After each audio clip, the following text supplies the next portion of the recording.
ಅಧ್ಯಾಯ 28.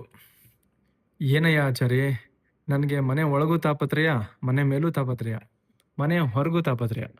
ಇಲ್ಲಿ ಸೂಳೆ ಮಗ ಸುಲೇಮಾನ್ ಬೇರಿ ನನ್ನ ವ್ಯವಹಾರಕ್ಕೆ ಕೊಡಲಿ ಹಾಕೋದಕ್ಕೆ ನೋಡ್ತಿದ್ದಾನೆ. ಅತ್ಲಾಗಿ ನನ್ನ ಮನೆ ಮೇಲೆ ಕಲ್ಲು ಬೀಳ್ತವೆ. ತೋಟದಲ್ಲಿ ದೆವ್ವದ ಕಾಟ. ನಾನು ತವ್ರ ಮನೆಗೆ ಹೋಗ್ತೀನಿ ಅಂತ ಹೆಂಡ್ತಿ ಕೂತಿದ್ದಾಳೆ. ಹಗಲು ಹೊತ್ತೇ ರಣ ಓಡಾಡೋದು ಕಾಣ್ತಂತೆ ಅವಳಿಗೆ. ತೋಟದ ಆಳುಗಳು ದಯ್ಯ ಓಡಾಡ್ತವೆ ಅಂತ ಒಬ್ಬೊಬ್ಬರೇ ಕೆಲಸಕ್ಕೆ ಬರೋದು ಬಿಡ್ತಿದ್ದಾರೆ. ಮನಃಶಾಂತಿ ಅನ್ನೋದೇ ಇಲ್ವಲ್ಲಯ್ಯ ನನಗೆ ಎಂದು ಏಲಕ್ಕಿ ಮಂಡಿಯಲ್ಲಿ ಕೂತ್ಕೊಂಡು ಕೃಷ್ಣೇಗೌಡ ಆಚಾರಿಗೆ ಗೋಳ್ ತೋಡ್ಕೊಂಡ. ಸುಲೇಮಾನ್ ಬೇರೆ ವಿಷಯ ನನಗೆ ಬಿಡು. ಆ ಗೋಸಾಯಿಗಳಿಗೆ ಜಾಗ ಕೊಟ್ಟು ಓಟುದಾರರ ಪಟ್ಟಿಗೆ ಸೇರಿಸು. ಆಮೇಲೆ ಅದರ ತಮಾಷೆ ನೋಡುವಂತೆ. ಅದಿರಲಿ, ದೆವ್ವದ ಕಾಟಕ್ಕೆ ಮಾತ್ರ ನೀನು ಏನಾದರೂ ಮಾಡಲೇಬೇಕು. ಅದನ್ನು ಮಾತ್ರ ಉದಾಸನ ಮಾಡಬೇಡ ಕೃಷ್ಣಪ್ಪ. ನಮ್ಮ ಸಂಶೋಧನಾ ಕೇಂದ್ರ ಪಾಟೀಲ್ರನ್ನ ಕೇಳು. ಅವರು ಅದೇನೋ ಮಂತ್ರ ತಂತ್ರ ಮಾಡ್ತಾರಂತೆ, ಕೇಳಿ ನೋಡು. ಮಂತ್ರ ಹಾಕಿ ವಿಷ ತೆಗಿತಾರಂತೆ. ಇದಕ್ಕೂ ಏನಾದರೂ ಮಂತ್ರ ತಂತ್ರ ಇರ್ಬೋದು. ಹೇಗಯ್ಯ ಅದು? ಆ ಮನುಷ್ಯನಿಗೆ ದೇವರಲ್ಲಿ ನಂಬಿಕೆನೇ ಇಲ್ವಂತೆ. ನಮ್ಮ ದೇವಸ್ಥಾನದ ಕೆಲಸಕ್ಕೆಲ್ಲ ತೊಂದರೆ ಕೊಡ್ತಿದ್ದಾನಂತೆ. ಅವ್ರೇನಾದ್ರೆ ನಿನ್ಗೇನಯ್ಯ? ಈ ಭೂತ ಜಕ್ನಿ ಬಿಡಿಸೋರು, ವಾಮಾಚಾರದವರು, ಇವರೆಲ್ಲ ದೇವ್ರನ್ನ ನಂಬೋಲ್ಲ ಕಣಯ್ಯ. ಮನುಷ್ಯರಲ್ಲಿ ದೇವಗಣ ರಾಕ್ಷಸಗಣ ಅಂತ ಎರಡು ಥರ ಇದ್ದಾವೆ. ಇವರೆಲ್ಲ ರಾಕ್ಷಸ ಗಣದವರು. ದೇವರನ್ನ ವಿರೋಧಿಸ್ತಾನೆ ಮೋಕ್ಷಕ್ಕೆ ಹೋಗ್ತಾರೆ. ಅದನ್ನ ಯಾಕೆ ನೀನು ತಲೆಗಚ್ಕೋತೀಯಾ? ನಿನ್ನ ತಲೆ ಮೇಲೆ ಕಲ್ಲು ಬೀಳೋದು ನಿಂತ್ರೆ ಸಾಕಲ್ಲ ನಿನಗೆ. ನೀನು ಉದಾಸನ ಮಾಡಿ ಇದು ಹಿಂಗೆ ಮುಂದುವರೆದ್ರೆ ರಾತ್ರಿ ಬೀಳ್ತಿರೋದು ಬೆಳಗ್ಗೆನೆ ಬೀಳ್ತದೆ. ಆಮೇಲೆ ಮನೆಯಲ್ಲಿದ್ದ ಸಾಮಾನು ಎದ್ದೆದ್ದು ಬೀಳ್ತವೆ.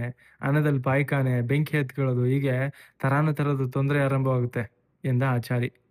ಕೃಷ್ಣಪ್ಪ ಗೌಡನಿಗೆ ಪುಕ್ಲು ಹೆಚ್ಚಾಗಿ ದಿಗಿಲಿನಿಂದ ಅವನ ಮುಖ ಪೆಚ್ಚಾಯಿತು. ಆಚಾರಿ ಮಂತ್ರಾಲೋಚನೆ ಮುಗಿಸಿ ಎದ್ದು ಹೋಗುತ್ತಿದ್ದಂತೆಯೇ ಅವನು ಪಾಟೀಲ್ರನ್ನ ನೋಡಬೇಕು ಅಂತ ತೀರ್ಮಾನಿಸ್ಕೊಂಡ.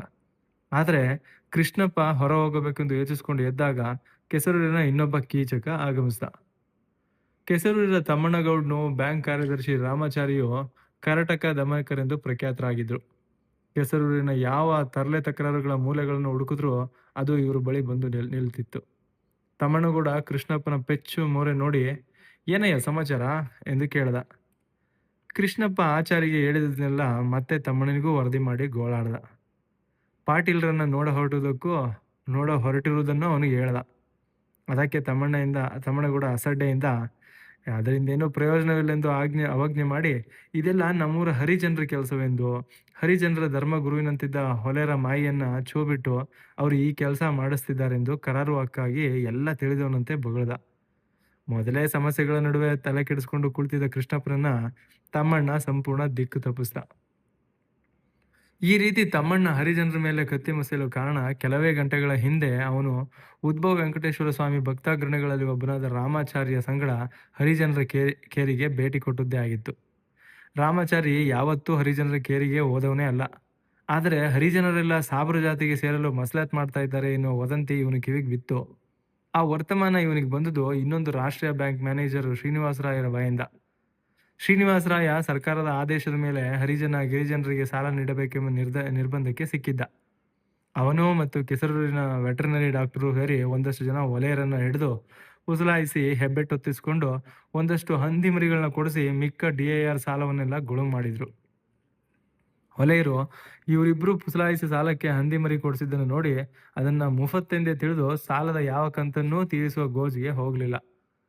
ಅನೇಕ ದಿನ ಕಳೆದ ನಂತರ ಮ್ಯಾನೇಜರ್ ಶ್ರೀನಿವಾಸರಾಯನ್ಗೆ ಏಕೆ DIR ಸಾಲ ಒಂದು ದಮಡಿಯೂ ಹಿಂದಕ್ಕೆ ಬಂದಿಲ್ಲ ಎಂದು ವಿವರಣೆ ಕೇಳಿ ಮೇಲಿನಿಂದ ನೋಟಿಸ್ ಬಂತು. ಶ್ರೀನಿವಾಸರಾಯ ಹರಿಜನರಿಗೆ ತಗಾದೆ ಶುರು ಮಾಡ್ದ. ಹರಿಜನರು ಅದನ್ನು ಅಷ್ಟೊಂದು ಮನಸ್ಸಿಗೆ ಹಾಕೊಳ್ಳಿಲ್ಲ. ಆದರೆ ಮ್ಯಾನೇಜರ್ ಸಾಲದ ಕಂತು ತೀರಿಸ್ತಿರೋ ಅಥವಾ ಹಂದಿಗಳನ್ನ ಒಯ್ದು ಹರಾಜು ಹಾಕಿಸ್ಲೋ ಎಂದು ಬೆದರಿಸಿದ ಮಾತ್ರ ಗಾಬರಿಯಾದರು. ಇಂಥ ಅತ್ಯುತ್ತಮ ಖಾದ್ಯ ಪದಾರ್ಥವನ್ನು ಶ್ರೀನಿವಾಸರಾಯ ಒತ್ತೊಯ್ದಾನೆಂದು ಆತ ಮತ್ತೊಮ್ಮೆ ತಗಾದೆಗೆ ಬರುವುದರೊಳಗೆ ತಿಂದು ತೇಗಿದ್ರು. ಮ್ಯಾನೇಜರು ಮತ್ತೊಮ್ಮೆ ಕೇರಿಗೆ ಹೋದಾಗ, ನಾವೆಲ್ಲ ಸಾಬರ ಜಾತಿಗೆ ಸೇರ್ಬೇಕೆಂದಿದ್ದೀವಿ. ಅದಕ್ಕೆ ಕೇರಿಯ ಒಳಗೆ ಹಂದಿಗಳು ನಿಷಿದ್ಧ ಅಂತೆ. ಹಂದಿಗಳನ್ನೆಲ್ಲ ಕಾಡಿಗೆ ಓಡಿಸ್ಬಿಟ್ವೆ ಎಂದು ಡೋಂಗಿ ಹೊಡೆದ್ರು. ಅವ್ರಿಗೆಲ್ಲ ಸುಲೇಮಾನ್ ಬೇರಿ ಕಡೆಯವರು ತಮ್ಮನ್ನ ಅವ್ರ ಜಾತಿಗೆ ಸೇರಿಸಿಕೊಳ್ಳಲು ಯೋಚಿಸಿದ್ದಾರೆ ಎಂಬ ಗಾಳಿ ಗುಸುಗುಸು ತಲುಪಿತೆ ವಿನಃ ಅವರೇನೂ ಆ ಬಗ್ಗೆ ಚಿಂತಿಸಿರಲಿಲ್ಲ.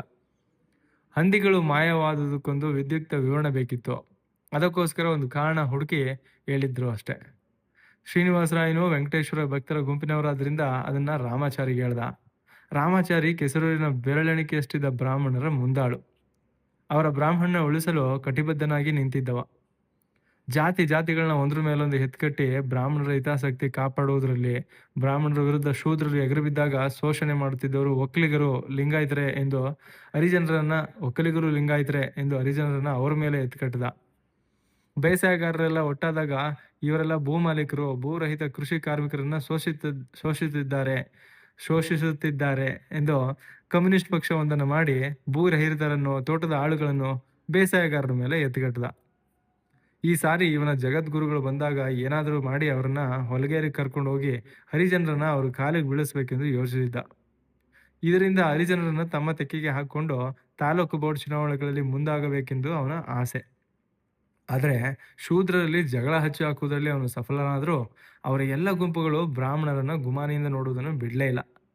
ಹೀಗಾಗಿ ವೆಂಕಟೇಶ್ವರ ಸ್ವಾಮಿ ಭಕ್ತರ ಗುಂಪಿಗೆ ಸೇರಿಕೊಂಡ ಅವನು ಆ ಮೌಢ್ಯದ ಸಹಾಯದಿಂದ ಒಂದಷ್ಟು ಮಡ್ಡ ಗೌಡ್ರನ್ನ ಬಲೆಗೆ ಹಾಕೊಂಡಿದ್ದ. ಆದರೆ ತಾಲೂಕು ಬೋರ್ಡ್ ಅಧ್ಯಕ್ಷತೆ ಬಂದಾಗ ಈ ಗೌಡ್ರು ಕೈ ಕೊಡುತ್ತಾರೆಂಬ ಗುಮಾನಿ ಮಾತ್ರ ಅವನಿಗೆ ಇದ್ದೇ ಇತ್ತು. ಅದಕ್ಕೆ ಹರಿಜನರನ್ನ ಕೈ ಬಿಡಬಾರ್ದು ಎಂದುಕೊಂಡು ಈ ಹಾರವ ಮೂರ್ಖ ಶಿಷ್ಯನಾದ ತಮ್ಮಣ್ಣನನ್ನ ಕರೆದುಕೊಂಡು, ಒಲೆಯರು ಸಾವಿರ ಜಾತಿಗೆ ಸೇರ್ತಾರಂತೆ, ಬಾ ಇದನ್ನ ಏನಾದರೂ ಮಾಡಿ ತಡಿಬೇಕು, ವಿಷಯ ಮೊದಲು ತಿಳಿದು ಬರೋಣ ಬಾ ಎಂದು ಅವನೊಡನೆ ಕೆಸರೂರಿನ ಹೊಲಗೇರಿ ಕಡೆ ಹೊರಟ. ಈ ಕುತಂತ್ರಿ ಹಾರವನು, ಮೂರ್ಖ ಗೌಡನು ಹೊಲಗೇರಿ ಕಡೆಗೆ ಪಾದ ಬೆಳೆಸಿದ್ದು ಹರಿಜನರಿಗೆ ಕುತೂಹಲ ತಂತು. ಅದಕ್ಕೆ ಅವರು ಸಾವಿರ ಜಾತಿಗೆ ಸೇರಿದ್ದಾವೆಂದು ಹೇಳಿದ ಸುಳ್ಳೇ ಕಾರಣ ಎಂದು ತಿಳಿದ ಕೂಡಲೇ, ಓಹೋ, ಈ ಜಾತಿ ಬಿಡೋದ್ರಲ್ಲಿ ಏನೋ ಒಂದು ಮಹತ್ವದಿದೆ ಎಂದೆನಿಸಿತು ಅವರಿಗೆ. ಅದಕ್ಕೆ ಅವರು ಆ ವದಂತಿಯನ್ನ ಇವರೆದುರು ಅಲ್ಲಗಳೆಯುವುದಕ್ಕೆ ಹೋಗಲೇ ಇಲ್ಲ. ನಿಮ್ಮ ದೇವಸ್ಥಾನಕ್ಕೆ ನಮ್ಮನ್ನು ಸೇರಿಸ್ಕೋತೀರಾ? ನಿಮ್ಮ ಮನೆ ಒಳಕ್ಕೆ ನಮ್ಮನ್ನು ಬಿಟ್ಕೋತೀರಾ? ನಮ್ಮನ್ನು ಮುಟ್ಟಿಸ್ಕೋತೀರಾ ಎಂದೆಲ್ಲ ಪ್ರಶ್ನೆ ಕೇಳಿ ಕಿಚಾಯಿಸ್ತೊಡಗಿದ್ರು. ರಾಮಾಚಾರಿ, ಮುಟ್ಟಿಸ್ಕೋಬೋದು, ಮುಟ್ಟಿಸ್ಕೋಬಾರ್ದಂತ ಏನೂ ಇಲ್ಲ, ಅವೆಲ್ಲ ಹಳೆ ಕಂದಾಚಾರ ಅಲ್ಲೇನ್ರಯ್ಯ. ಮುಖ್ಯ ನೀವು ಸ್ವಲ್ಪ ಶುಚಿಯಾಗಿರೋದನ್ನು ಕಲಿಬೇಕು. ಸುಮ್ಮನೆ ಒಬ್ರು ಮತ್ತೊಬ್ಬರನ್ನ ಮುಟ್ಟೋದು ಅಂದ್ರೆ ಏನಯ್ಯ? ನಿಮ್ಮ ಹೆಂಡ್ತಿರನ್ನ ಯಾವನೋ ದಾರಿ ಹೋಗಕ ಬಂದು ಮುಟ್ಟಿದ್ರೆ ನೀವು ಸುಮ್ಮನೆ ಬಿಡ್ತೀರಾ? ಆ ಥರನೇ ಬಂದವು ಈ ಕಟ್ಲೆ ಕಾನೂನು ಆಚಾರ ಎಲ್ಲ. ದೇವಸ್ಥಾನದ ಒಳಗೆ ಪೂಜಾರಿ ಬಿಟ್ಟು ಯಾರನ್ನೂ ಬಿಡಬಾರ್ದು ಅಂತ ಮಾಡಿದ್ದೀವಿ. ಯಾಕಂತ ಕಾರಣ ತಿಳಿದೇ ನೀವು ಮಾತಾಡ್ತೀರಿ. ನಿಮಗೆ ನಮಗೆ ಕ್ಷೇಮ ಅಂತಲ್ವೇ? ದೇವರಿಗೆ ಮೈಲಿಗೆ ಆದರೆ ನಿಮಗೆ ತೊಂದರೆನೋ ದೇವ್ರಿಗೋ? ನಮಗೆ ನಿಮಗೆ ತಾನೇ? ಅದಕ್ಕೆ ಸ್ವಲ್ಪ ತಿಳಿದು ಮಾತಾಡಿ ಇತ್ಯಾದಿಯಾಗಿ ಅಡ್ಗೋಡೆ ಮೇಲಿನ ದೀಪದಂತೆ ಮಾತನಾಡತೊಡಗಿದ. ಅವನು ಮುಖ್ಯವಾಗಿ ಬಂದದ್ದು ಈ ಹರಿಜನರ ಮನಸ್ಸಿನ ಮರ್ಮ ತಿಳಿಯೋದಕ್ಕೆ ಹೊರತು ಯಾವ ಆಶ್ವಾಸನೆಯನ್ನು ಕೊಡೋದಕ್ಕಲ್ಲ. ಹರಿಜನರು ಇದೇ ಸಮಯ ಎಂದು ನಮಗೆ ನೀವು ಏನೆಲ್ಲ ಅನ್ಯಾಯ ಮಾಡಿದ್ದೀರಾ ಎಂದು ಸವರ್ಣೀಯರ ವರ್ತನೆಗಳನ್ನೆಲ್ಲ ಪಟ್ಟಿ ಮಾಡಿ ಹೇಳತೊಡಗಿದರು. ಇದನ್ನೆಲ್ಲ ಕೇಳ್ತಾ ರಾಮಾಚಾರಿಯಿಂದ ನಿಂತಿದ್ದ ಗೌಡನಿಗೆ ಸಿಟ್ಟು ಏರತೊಡಗಿತು. ರಾಮಾಚಾರಿ ಅಂತ ಮಹಾಭಾವನಿಗೆ ಇವರು ಈ ರೀತಿ ಚುಡಾಯಿಸ್ಬೋದೆ ಎಂದು.